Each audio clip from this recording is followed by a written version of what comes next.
Students, welcome back to my YouTube channel chemistry with Zainab. मैं उम्मीद करती हूँ कि आप सब ठीक होंगे। अगर आपने मेरा चैनल अभी तक सब्सक्राइब नहीं किया तो सबसे पहले मेरा चैनल सब्सक्राइब करें, कमेंट करें, लाइक करें। अगर आपको कोई भी बात इस लेक्चर में समझ नहीं आती तो आप कमेंट सेक्शन में मुझसे पूछ सकते हैं। आज का हमारा टॉपिक है इवेपोरेशन एंड बॉइलिंग। आपको जैसे पता है कि हमने पहले जो टॉपिक्स हैं वो डिस्कस कर लिए हैं, curving and cooling and heating curves.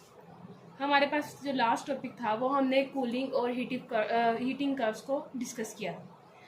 आज हमारा टॉपिक है इवेपोरेशन एंड बॉइलिंग। जैसे कि आपको पता है हमने पहले भी ये चीज़ें डिस्कस कर ली हुई हैं कि कैसे हम गैस को लिक्विड के अंदर करते हैं, कंडेंसेशन हो जाती है। हम लिक्विड को गैस के अंदर करते हैं तो बॉइलिंग हो जाती है, और सॉलिड को जब हम लिक्विड में कन्वर्ट करते हैं तो मेल्टिंग हो जाती है।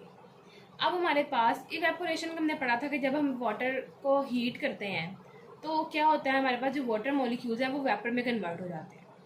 अब हम वही चीज़ें डिस्कस करेंगे कि सब चीज़ें कैसे होती हैं।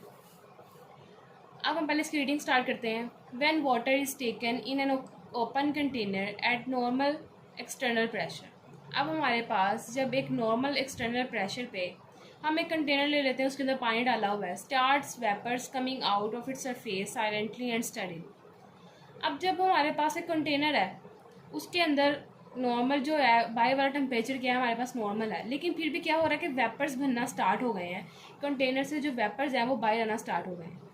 It is shown by the decrease in the level of water surface in the open container. अब ये हमें कैसे पता चला कि हमने देखा कि जब एक ओपन कंटेनर है, हमने उसमें से देखा कि वाटर के जो मॉलिक्यूल हैं वो बार बार जो हैं वेपर्स के फॉर्म में आउटसाइड मूव कर रहे हैं, जिसकी वजह से जो लेवल है वाटर का वो क्या हो रहा है, कम हो रहा है। It is called evaporation. It is known to occur at all temperature. अब हमारे पास इस जो प्रोसेस को हमने बोला, उसे बोला ये क्या है, इवेपोरेशन। और जो ये प्रोसेस है ये ऑल टेम्परेचर पे हो जाता है। हमारे पास इसके लिए कोई स्पेसिफिक टेम्परेचर नहीं होता कि हमें एक ही टेम्परेचर हो जिस पे इवेपोरेशन होगी। अगर कम टेम्परेचर भी है तो उस पर भी जो वेपर्स हैं वो आउटसाइड मूव करना स्टार्ट कर देंगे। नेक्स्ट देखिए, increasing the temperature of water increase the rate of evaporation because the number of water molecule is capping the surface also increasing. हमारे पास उन्होंने बोला है कि जो टेम्परेचर है अगर हम इंक्रीज कर देते हैं, ऑब्वियस सी बात है उसके अंदर बॉइलिंग स्टार्ट हो जाएगी और इवेपोरेशन का रेट स्टार्ट हो जाएगा। ज़्यादा जो नंबर ऑफ वाटर मॉलिक्यूल्स हैं वो आउटसाइड मूव करेंगे। The temperature will keep on increasing until a stage will come at which the water molecule acquire the maximum value of kinetic energy while in the liquid state। अब हमारे पास यहाँ पे उन्होंने क्या बताया है कि अगर हम टेम्परेचर इंक्रीज करते जाएंगे तो एक ऐसी हमारे पास पोजीशन आ जाएगी जिसमें जो वाटर के मॉलिक्यूल्स होंगे उनके अंदर बहुत ज़्यादा क्या पाई जा रही होगी, काइनेटिक एनर्जी। काइनेटिक एनर्जी हमने देखा था मोशन की वजह से होती है।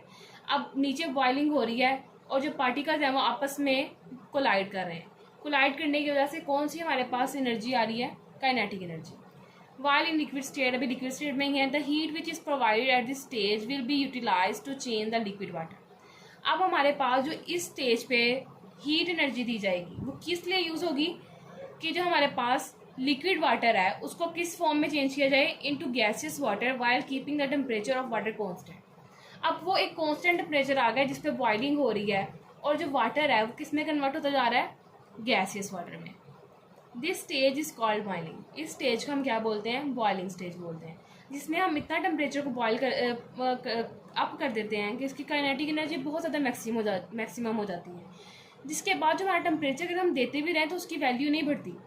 तो हमारे पास नेक्स्ट स्टेप ये होता है कि लिक्विड जो वाटर है वो कन्वर्ट होना शुरू हो जाता है गैसियस वाटर में।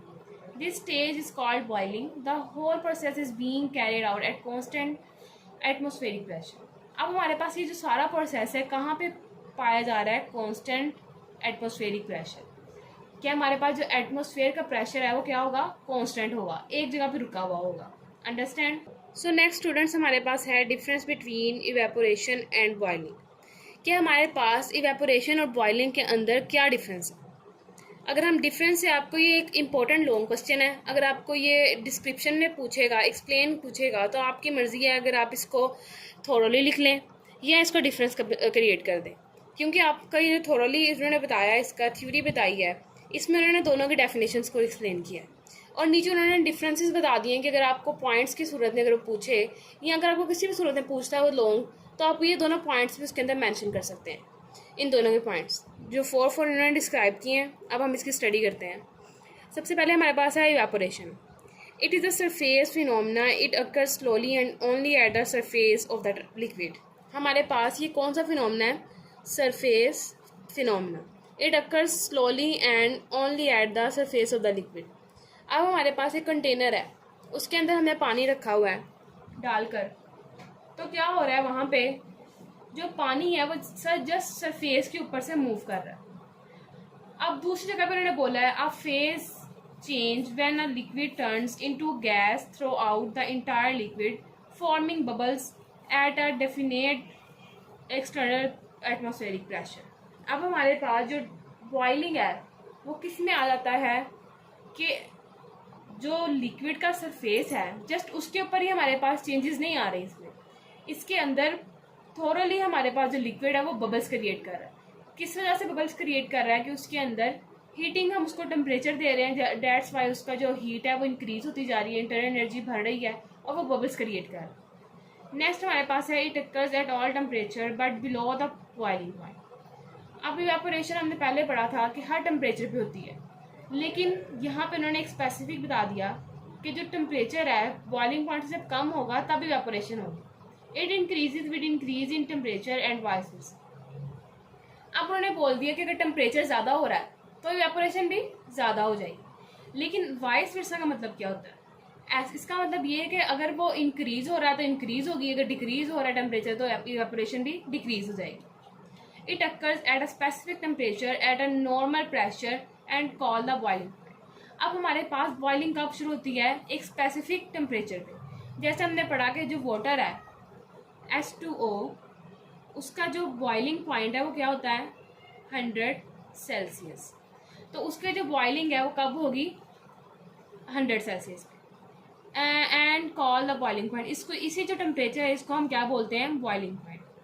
नेक्स्ट थर्ड पॉइंट देखें, it produces cooling, it does not result in cooling. अब देखें हम जब नहा के आते हैं, एक कॉमन एग्जाम्पल है हमारे पास, जब हम नहा के आते हैं हमारी बॉडी पे वाटर ड्रॉप्स होते हैं, हम फ़ौरन फ़ैन के नीचे आते हैं तो जब एयर उसकी हमारे बॉडी पे आके लगती है, पंखे की हवा जब लगती है हमें आके, तो क्या होता है? हमें ठंडक का एहसास होता है। क्यों होता है? जो हमारी बॉडी पे ड्रॉप्स होते हैं वाटर के वो इवेपोरेट करना स्टार्ट कर देते हैं, उनको हवा मिलती है, वो हवा से इवेपोरेट करना स्टार्ट कर देते हैं, क्योंकि जो हमारा एक्सटर्नल टेम्परेचर है हमारी बॉडी से वो ज़्यादा होता है, मतलब outer temperature, external temperature, environment का टेम्परेचर है वो ज़्यादा होता है। तो हमारे जो बॉडी के ऊपर वेपर्स हैं, ड्रॉप्स हैं, वो वेपर्स की फेस में मूव कर जाते हैं और हमारी बॉडी पे कूलिंग इफेक्ट देते हैं। It does not result in cooling. अब इसमें क्या, हम एक बॉल लें और उसमें पानी डाल के रखें, जैसे उसके नीचे आग चलेगी तो उसमें बबल्स बनना स्टार्ट हो जाएंगे, तो वो कूलिंग नहीं दे रहा।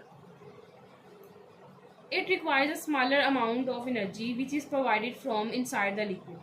अब देखें ये हमारे पास एक बहुत कम मिकदार में एनर्जी रिक्वायर्ड होती है इवेपोरेशन के लिए, जो अंदर से लिक्विड को मिलती है। ठीक है, हमारे पास एनर्जी जो इवेपोरेशन के लिए रिक्वायर्ड है वो क्या है? बहुत ही स्मॉलर अमाउंट में। नेक्स्ट उसी के बाद निस्बत अगर हम देखते हैं, it requires an external energy source. अब हमारे पास जो बॉइलिंग है उसके लिए हमें चाहिए एक्सटर्नल एक टेम्परेचर जो पानी को दिया जाए। अब देखिए हमारी बॉडी पे जो वाटर ड्रॉप्स है, हमने अपनी बॉडी को ना तो चूल्हे पे रखा, ना तो अपनी बॉडी पे पेट्रोल लगा के आग लगा दी कि जो वेपर्स है वो मूव कर जाए। जस्ट क्या हुआ, नॉर्मल जो एनर्जी थी उसने बॉडी से ली, बॉडी हमारी हॉट होती है और बाहर का टेम्परेचर भी हॉट होता है, हवा चली, हवा से वो वेपर्स बन के उड़ गया। लेकिन बॉइलिंग के लिए ज़रूरी था कि हम उसको एक्सटर्नल टेम्परेचर दें, एक्सटर्नल एनर्जी दें। जो एक्सटर्नल एनर्जी हमने किस तरह दी? फ्लेम ऑन करके हमने बॉइलिंग की, पॉट की। अब हमारे पास पॉट था, उसमें हमने वाटर डाला, वाटर डालने के बाद हमने उसका जो फ्लेम थी वो ऑन कर दी। उसकी फ्लेम जैसे जैसे बढ़ती गई उसका जो टेम्परेचर था और अप होता गया, हीट और क्रिएट होती गई और लास्ट पे उसके अंदर बबल्स बनना स्टार्ट हो गए। इसी प्रोसेस को हम कहते हैं बॉइलिंग। अब हमारा जो आज का टॉपिक था वो कंप्लीट हो गया। अगर स्टूडेंट्स आपको इसमें से कोई भी कन्फ्यूजन है या कोई भी ऐसी मिसअंडरस्टैंडिंग हो रही है जो आपको समझ नहीं आ रहा, आप उसको अंडरस्टैंड करने के लिए मुझे कमेंट में कोई भी क्वेश्चन पूछ सकते हैं। आप बॉइलिंग इवेपोरेशन के मुतालिक कोई भी क्वेश्चन पूछे, मैं आपको अच्छे से उसका आंसर दूंगी। और अगर आप मेरे चैनल पर नए हैं तो काइंडली मेरे चैनल को सब्सक्राइब कर दें, मुझे आप लोगों की सपोर्ट की ज़रूरत है। Thank you so much.